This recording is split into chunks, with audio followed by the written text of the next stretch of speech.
Alors,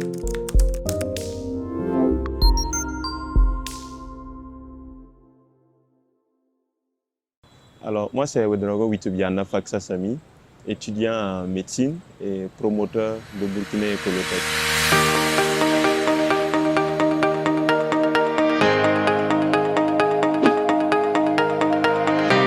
Alors, il faut dire que Burkina Ecolotech est une société de collecte et de transformation des déchets ménagers. Voilà, nous collectons premièrement les déchets au niveau des ménages, dans les prairies, les broussailles. Voilà, il faut dire que c'est uniquement les déchets organiques que nous transportons dans notre centre de tri. Et une fois là-bas, nous les transformons en combustible, en l'occurrence le charbon écologique et les bûchettes pour le fumage des aliments.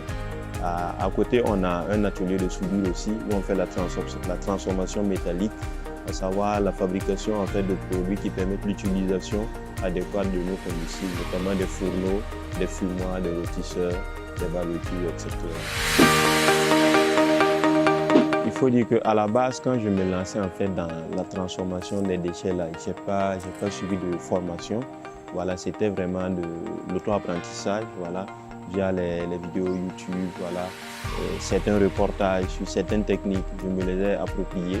Voilà, et c'est alors que je me suis lancé, voilà, en cherchant à concevoir en fait, on va dire, un peu des prototypes de ce que je voyais sur les vidéos YouTube pour la transformation des déchets, notamment les équipements.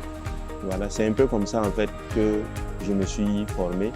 Voilà, et par la suite, lorsque j'ai voulu en fait mieux affiner l'entreprise sur la conception métallique, oui, je me suis formé, je suis allé dans un atelier de soudure où j'étais là-bas en tant qu'apprenti.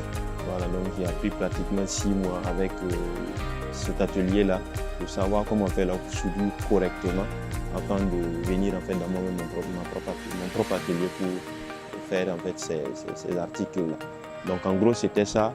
Et par la suite aussi j'ai postulé pour des formations en ligne sur l'environnement, l'assainissement, la transformation des déchets. Donc il y a eu ça, j'ai fait des certificats un peu par-ci par-là. Voilà,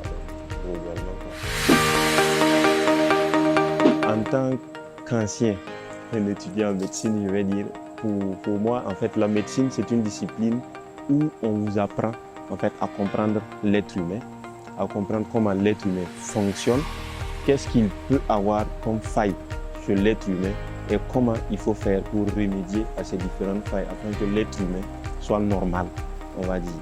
Donc, dans ce sens, vous allez voir qu'il y a plusieurs disciplines sur comment, en fait, voilà, il faut comprendre l'homme, toutes les formes de dysfonctionnement qu'il peut avoir et toutes les formes de solutions qu'il faut appliquer sur lui pour qu'il revienne à la raison ou bien à l'état normal.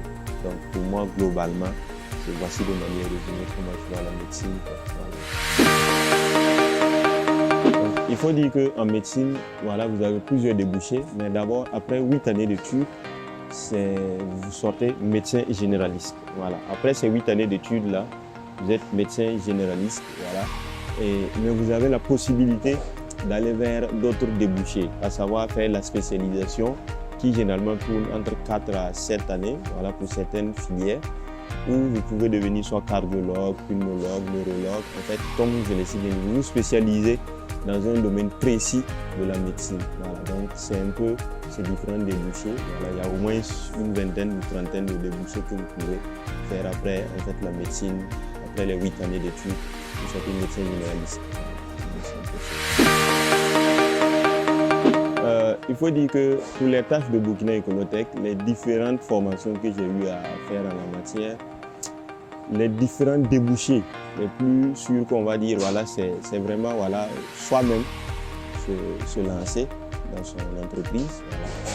Et en gros, vous pouvez aussi être formateur parce que au-delà de ce que je fais à Burkina Ecolotech, il arrive que des structures comme les ONG, le PNUD, le Haut Commissariat pour les réfugiés, des contacts pour former en fait des personnes dans la transformation des déchets, dans la soudure. Voilà. Donc du coup, il y a ce volet formation qu'on peut faire après ça, mais il y a la possibilité aussi soi-même de se lancer en créant sa propre entreprise.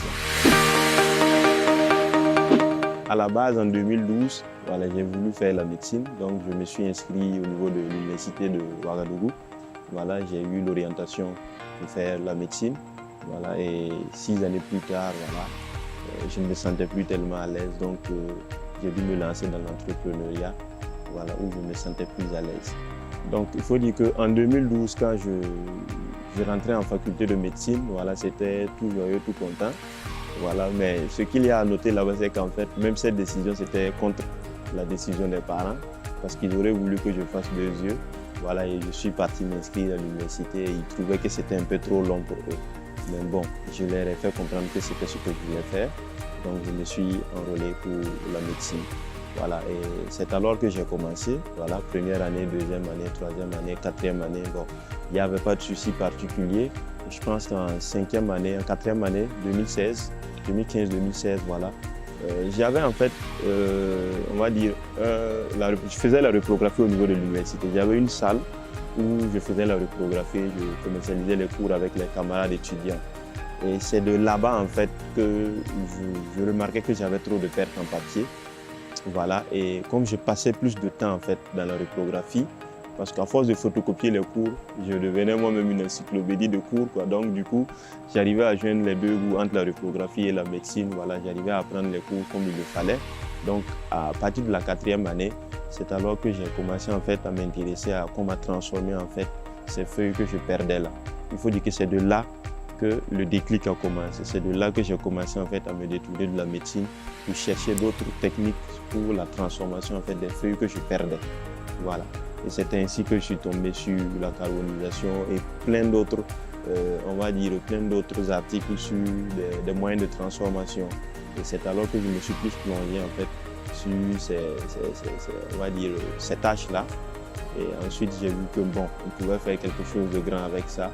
Le déclic est parti en fait de la quatrième année. J'ai commencé à décrocher un peu, mais j'ai quand même continué jusqu'en 2017 où j'ai dit bon, je fais la suspension pour essayer d'approfondir en fait mes recherches sur la transformation des déchets. Donc pour les différents certificats dont il est question, il faut dire que premièrement j'ai fait une certification en droit et protection de l'environnement parce qu'en fait les activités que je faisais allaient en droite mire avec la protection de l'environnement. Donc du coup je recherchais en fait des formations où je pourrais mieux faire valoir en fait mon savoir.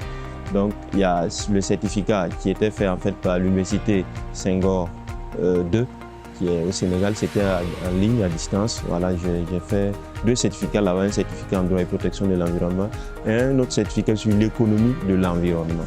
Voilà, donc après ça, voilà, la formation en soudure, il faut dire que c'est dans un atelier reconnu, donc ils m'ont délivré aussi voilà, une attestation qui prouve que j'ai le savoir-faire. Voilà, donc c'est un peu ces 2 attestations-là que j'ai pu faire. Il faut dire que pour le droit et la protection de l'environnement, c'est en fait c'est une sous-discipline voilà, d'une grande matière, d'une grande discipline, on va dire. Voilà. Et à ce niveau-là, on vous apprend en fait les différents textes en vigueur sur l'espace CEDEAO, sur l'espace où vous vivez là. Et voilà, les différents textes en vigueur sur la préservation de l'environnement, sur les projets qui portent atteinte sur l'environnement. Donc c'est tout un gros module. Il faut dire qu'il y a la possibilité de se spécialiser aussi dedans. Voilà, sauf que moi je voulais juste toucher quelques petits points. Donc c'est pour ça que c'est un certificat, mais il y a la possibilité de faire des licences master en droit et protection de l'environnement. Voilà, de même que pour l'économie de l'environnement. C'est juste une sous-partie de l'économie de l'environnement qui est un domaine précis aussi, où on vous apprend sur comment mener des activités qui puissent être rentables dans l'environnement, pour l'environnement. Pour les cours en ligne, en fait, c'est une manière de suivre les cours sans être dans la salle. Voilà, il faut dire que je les suivais à travers mon bureau ou soit 2 fois dans des espaces tranquilles où on m'envoyait les cours par mail d'abord. Voilà, je prends connaissance des cours. Ensuite, il est programmé en fait des séries d'explications avec l'enseignant en question. Et au cours de ces séries, voilà la vidéo, il y a une vidéo même en fait de ces séries d'explications. Si vous avez des questions, vous pouvez poser au formateur. Et c'était comme ça. Et après les évaluations, on vous envoie un formulaire et puis voilà, vous remplissez les différentes questions. Et voilà, une fois que tu rentres pour répondre, tu ne peux plus sortir, quoi. Donc, c'est un peu des trucs comme ça, voilà. Mon appréciation globale, c'est que je recommande en fait ce mode d'apprentissage parce que pour moi, qui était beaucoup plus en fait impliqué dans des travaux, voilà, le suivi de l'entreprise, tout ça, et j'avais pas mal d'autres formations. Donc du coup, ça me permettait en fait de travailler en fonction de mon temps. Voilà, parce que vous n'êtes pas obligé d'être en cours ou bien à des heures précises, connecté ou pas. Donc ça me permettait en fait de gérer de manière plus relaxe mon programme et j'arrivais en fait à apprendre à ma manière aussi. Voilà, donc c'était quand même soft et bien. Donc j'ai étudié dans un établissement public. Voilà, les avantages c'était que la scolarité était vraiment abordable, voilà, et aussi c'était à proximité de chez moi. Maintenant, quant aux inconvénients, il faut dire qu'il y a le programme qui n'était pas respecté parce que voilà, les modules n'étaient pas du tout respectés. Il y a le retard aussi. Mais bon, tout compte fait, quand je faisais le rapprochement avec les autres, je trouvais quand même qu'on était toujours dans la même avancée, quoi. Donc bon, c'est juste que dans le public, les années se chevauchaient. Mais bon, en médecine, on n'avait pas tellement ce problème. Donc du coup, j'étais à l'aise, ça va. Moi, j'ai étudié à Ouaga. Pour moi, c'était plus avantageux parce qu'il y avait les parents à côté. Donc, quand tu as un souci, facilement, on sait comment faire pour t'aider, quoi. Donc, il faut dire que le cadre était quand même bon parce qu'à l'université, c'était intéressant aussi. J'étais avec mes camarades de toujours, voilà, des gens avec qui j'ai eu le bac. Donc, c'était plus intéressant d'étudier à Ouaga parce que le cadre était déjà réuni, je me sentais déjà à l'aise. Donc c'était plus intéressant pour moi d'étudier à Ouaga que partout ailleurs, quoi. Une particularité, je ne dirais pas, parce qu'en fait j'ai eu à côtoyer Bobo aussi. Mais bon, j'ai toujours trouvé qu'à Ouaga c'est plus stable, compte tenu du fait que je suis plus à l'aise ici. Voilà, ça me permettait de mieux suivre mon parcours scolaire que d'aller ailleurs, quoi. Chers jeunes frères, il faut dire que de nos jours, l'avenir, c'est soi-même qui le dessine. Voilà, donc il ne faut pas se laisser influencer. Il faut toujours aller là où tu penses que tu seras à l'aise et là où tu penses surtout que tu peux te donner le meilleur de toi-même. Voilà, parce que ça ne sert pas qu'on choisisse une filière pour toi si toi-même tu n'es pas sûr de vouloir te donner à fond. Et pour moi, le seul conseil que j'ai à vous donner, c'est de toujours suivre ce que vous pensez que vous pouvez réaliser. Voilà, là où tu penses que tu seras à l'aise, fonce, vas-y, il n'y a pas de souci. En termes de recommandations, je vais dire que bon, pour moi, la meilleure faculté, c'est là où en fait vous êtes sûr qu'il y a les ressources pour bien vous former. Voilà. Quand je prends par exemple les universités publiques où vous êtes sûr qu'en fait les spécialistes sont sur place, vous pouvez les toucher à tout moment. Voilà. Et pour d'autres instituts, voilà, qui sont vraiment, on va dire, stable, où on est sûr d'avoir des spécialistes dans les domaines bien définis, où vous ne risquez pas de voir un enseignant vous dire de revenir après parce qu'il a un voyage ou des trucs comme ça. Il faut aller dans une université ou bien dans un institut où vous êtes sûr qu'en fait les ressources sont sur place. Voilà, donc c'est ce que j'ai à donner comme conseil pour les instituts. Donc je vais commencer par dire merci à le grand frère. Parce que nous, à notre temps, il n'y avait pas la possibilité d'avoir des plateformes de ce genre, en fait, pour mieux vous informer sur le parcours de certains grands frères avant vous-même de vous lancer. Donc, du coup, c'est de leur dire merci et vous recommander vivement de visiter la plateforme de Le Grand Frère, voilà, afin d'avoir des témoignages pour mieux vous orienter pour la suite de votre choix après vos études. Merci.